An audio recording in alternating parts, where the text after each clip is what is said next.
The Caribbean sun still clung to Michael and Althea Brown's skin when their flight touched down in Colombia. For months, they had spoken of this trip as a fresh chapter, a chance to pause life's burdens in Jamaica and restore what had begun to fray between them. Cartagena, with its radiant coastline and candy-colored old city, was supposed to be a dream, a place where couples reconnected, where tourists wandered cobbled lanes, drinks in hand, charmed by street performers and the sea breeze. Althea had longed to see it. Michael had promised her it would be perfect. Friends back in Kingston envied them.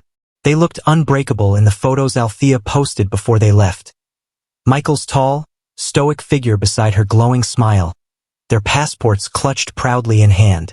She captioned the photo with 3 words, "Our dream escape, but dreams can carry shadows." Behind Michael's calm exterior was a man quietly unraveling. His construction wages were not covering his debts. The credit he had borrowed to finance this very trip hung over him like a guillotine. Althea, though hopeful about the vacation, had noticed the shift in her husband for months. His silence, his short temper, the way he drank more at night. Yet she told herself, maybe Cartagena will heal us. As they stepped into the glare of the Colombian afternoon outside Rafael Núñez International Airport, the couple seemed every bit the picture of tourists in love. Nothing in their faces betrayed the bloody destiny waiting in the shadows of their hotel room. For Althea, this was the beginning of something beautiful. For Michael, it was the beginning of the end. To the neighbors back in Kingston, the Browns were steady and respectable. Michael was the hardworking builder, a man who left home at sunrise with his lunch in a worn thermos. Althea was the bright presence of the community, a schoolteacher with an easy laugh and a habit of waving at every child she passed. Together, they projected warmth and stability. But the illusion was fragile. Behind closed doors, arguments often erupted. Their small apartment carried echoes of slammed doors and muffled shouting. Althea's sister, Simone, had once asked her softly, "Is everything really all right?" Althea's answer was always the same. "We're just under pressure. He's stressed about money." Michael was, in truth, drowning. Creditors were calling. 2 high-interest loans, taken in secret, were spiraling beyond his ability to repay. The trip to Colombia was meant to be a gift of escape for Althea, but for him it was also a gamble, a performance. To admit that the vacation and all its trappings were paid for by debt would mean betrayal of his own pride. His pride was his shield, but also his poison. Althea, meanwhile, had grown unsettled by his temper. What used to be playful disagreements had taken on a sharper edge. She still loved him, or perhaps loved the memory of him. But as departure day neared, she confided to a coworker in the staff room, "He changes when we fight. There's this coldness in him that makes me nervous. But maybe this is what we need. A new beginning." Cartagena had become a hope chest for Althea. For Michael, it was a pressure cooker. And so, when their plane wheels touched the tarmac of Colombia, they carried with them not only luggage and dreams, but years of unspoken anger, secrets, and debts hidden like contraband.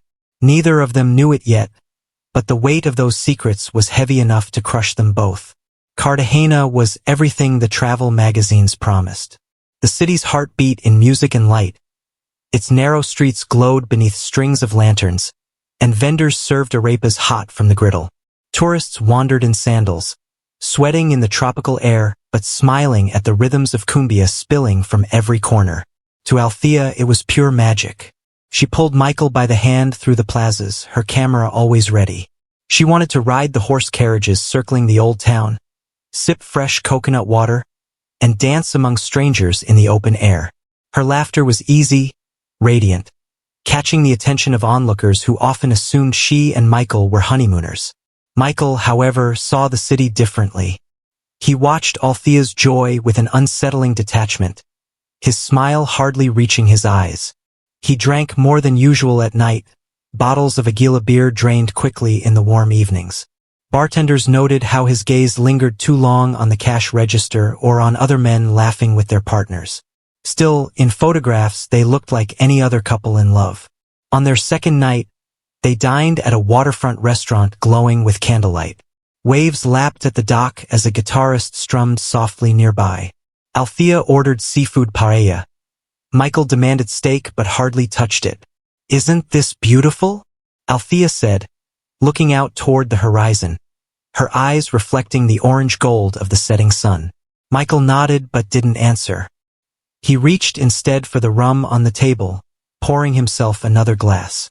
A silence settled between them, thick and uncomfortable. Breaking it, Althea whispered, "You don't seem happy here." He gave her a sharp look, not loud enough for others to notice, but enough to silence her. His jaw tightened, his eyes glinting with something darker than mere irritation. "I'm fine. Stop pushing it," he muttered. The moment was brief, a spark quickly tucked away. Althea forced a smile when the waiter passed by, even raised her glass to Michael as though nothing was wrong. But the unease sat heavily in her chest. She later texted her sister, "He's not himself here. Something feels wrong." On the third night, they wandered into Plaza de la Trinidad in Getsemani, a square famous for its live music and street dancers. Local drummers pounded rhythms that drew crowds of tourists and locals alike. Althea's spirit lit up. She jumped into the circle, her hips swaying easily to the beat as strangers clapped her along. Michael, leaning against a post with another beer in hand, did not join her. Instead, his dark eyes followed her every move, his lips pressed tightly together. To others, he might have looked like a shy husband, uncomfortable with the spotlight. But anyone close enough would have seen it. His clenched fists, his stiff posture, the faint scowl deepening each time another man spun Althea by the arm in the circle. When she returned to him, breathless and laughing, he hissed into her ear, "You embarrassed me. You don't need to be dancing with strangers." Her smile faltered, swallowed by a mixture of hurt and disbelief. "Michael, it's just dancing. It's what people do here." But his hand gripped hers a bit too tightly, his voice verging on a growl. "Not my wife." Witnesses later told investigators they saw the couple that night. The woman's energy bright and open, the man's tightly controlled, simmering with something unsaid. Back at the hotel, staff began to whisper. They remembered the Jamaican couple, how the woman smiled and greeted them in awkward Spanish, while the man often stayed silent, carrying an air of irritability. "Se pelean mucho," one housekeeper later told detectives. "They argue a lot." On more than one occasion, muffled quarrels seeped through the walls of their room. A man's harsh tones, a woman pleading. Guests passing by heard it too, though they dismissed it as the normal frictions of travel.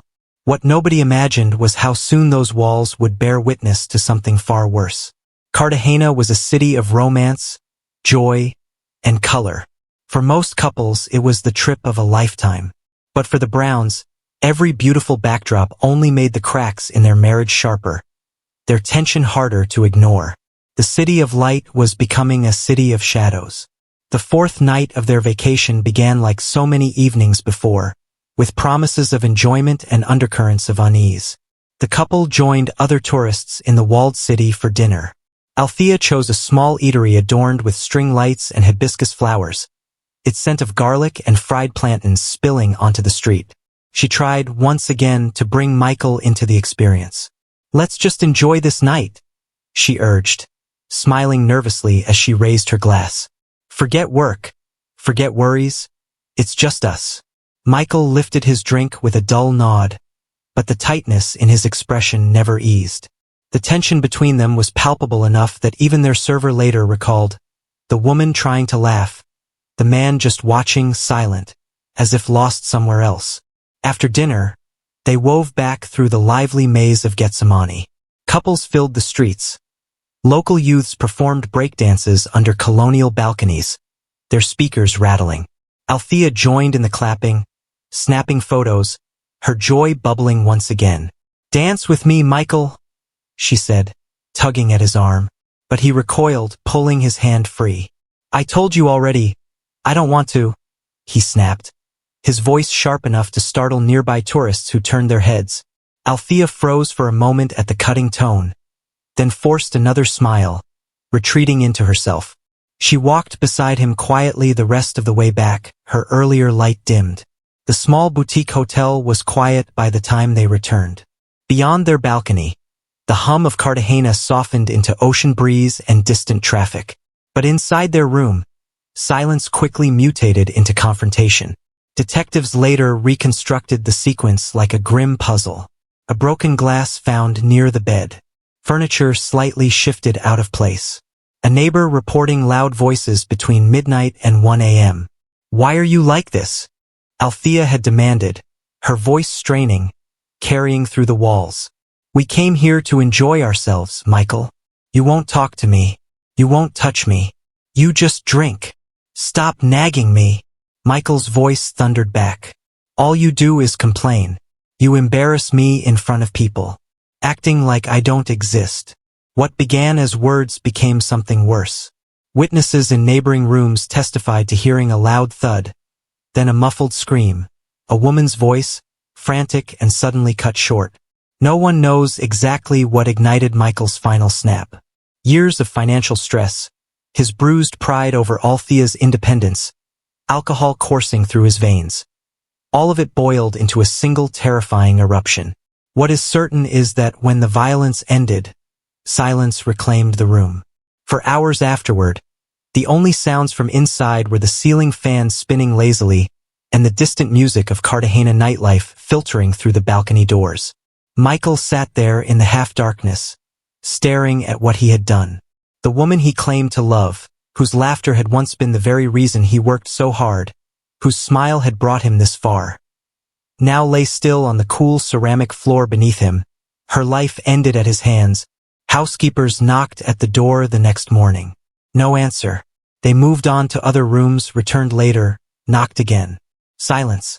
By midday, one of them fetched a spare key, muttering that perhaps the couple had overslept. What they opened was not a scene of sleeping tourists but of horror. A woman sprawled unnaturally against the tiled floor, the faint smell of spilt liquor heavy in the air. The man nowhere to be found. The scream of the first housekeeper to witness it echoed down the hotel corridor. Cartagena had hosted countless love stories, but in room 12 of a modest hotel, it bore witness to a nightmare.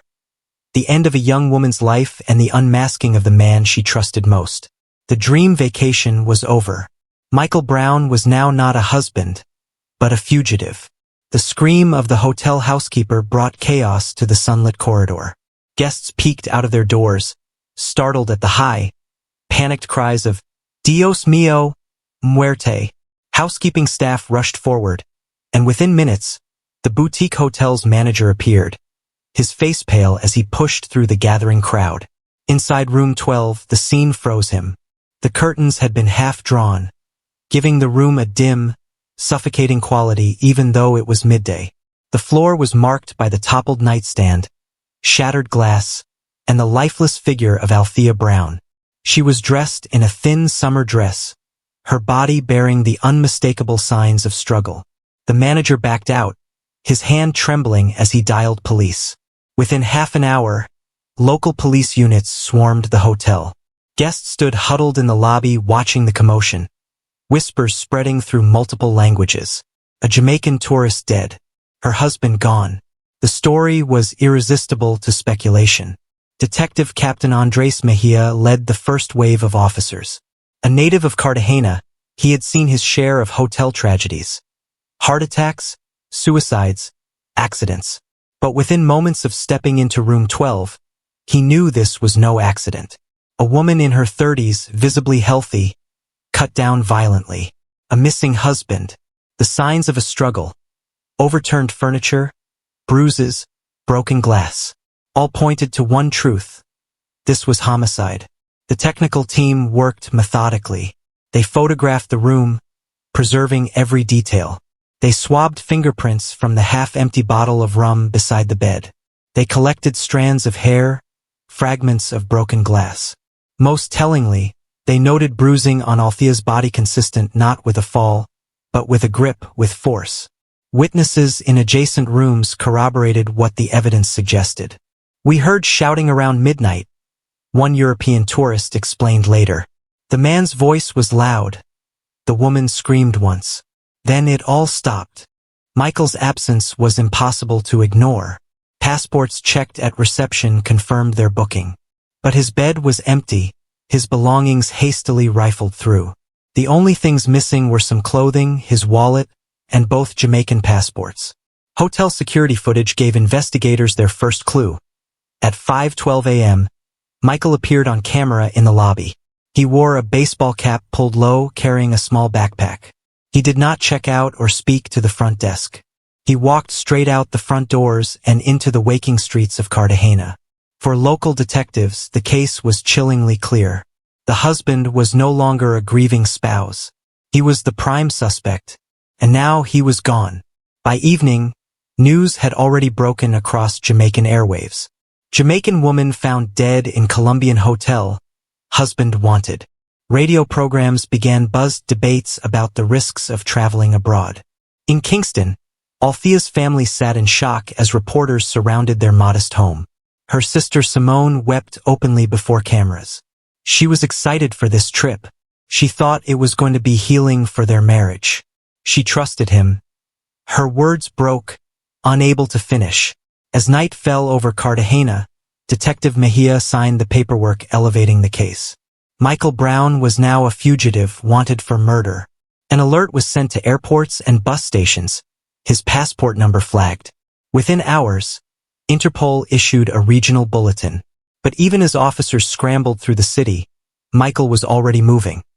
A single figure lost in the labyrinthine streets, cash in hand, desperation in his eyes. The manhunt had begun.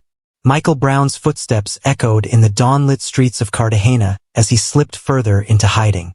The city was stirring awake. Vendors wheeling carts of fruit into the plazas, fishermen returning from the bay, shopkeepers rolling up metal shutters. To them, he was just another tired tourist, backpack slung carelessly over his shoulder. Only Michael knew he was running for his freedom, maybe for his life. Everywhere he turned, he sensed eyes on him.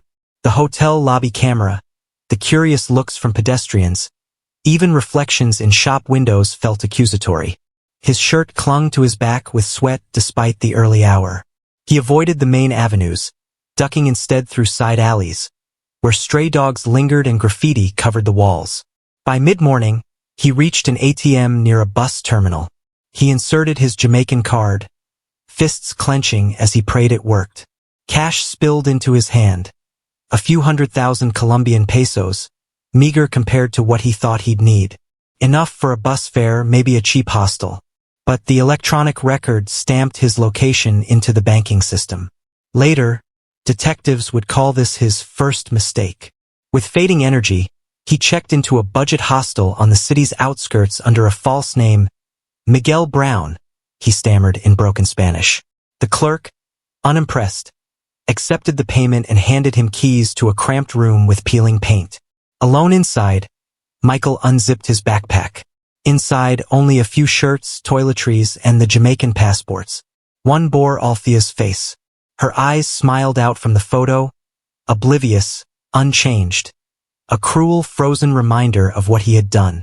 He turned it over, shoved it to the bottom of the bag, and poured himself another drink from a cheap bottle of aguardiente he'd bought on the way. But alcohol did nothing to dull the flashbacks. Althea screaming, the sound cut short, the cold silence that followed. Every time he closed his eyes, her face returned. He tried to convince himself it had been an accident, a fight gone too far. Not murder, he whispered to himself. It wasn't murder. But deep down, he knew the truth. By evening, Michael ventured to the common lounge of the hostel, television blaring above him. His chest tightened when he saw the broadcast. His own photo on Colombian news, alongside Althea's smiling face. The headline flashed, Jamaican tourist wanted in wife's death. Other guests stole glances at him. Some whispered in Spanish that they thought they'd seen this man before. Michael left the lounge abruptly, dread gnawing at his gut. Meanwhile, police tips were flooding in. Security footage at the ATM and the bus terminal matched the fugitive. Patrol cars fanned out. Airports were on alert. Cartagena, though sprawling, was tightening around Michael like a trap. 2 nights later, Michael packed his things in haste. He planned to board a long-distance bus to Medellin under the cover of darkness. But his paranoia betrayed him. He lingered too long outside the station gates, scanning every officer, every pedestrian. It was there that plainclothes detectives spotted him. His slow movements, the ball cap tugged low, the backpack clutched nervously. He matched the face on every bulletin they carried. They advanced quietly, letting him wander into the ticket hall before surrounding him. Michael didn't resist. He simply froze, shoulders sagging, as though the fight had drained from him long ago. When asked his name, he mumbled, "Michael Brown." And with that, the dreamer from Kingston, once just a husband on vacation, was officially a captured fugitive, accused of murdering his wife in cold blood.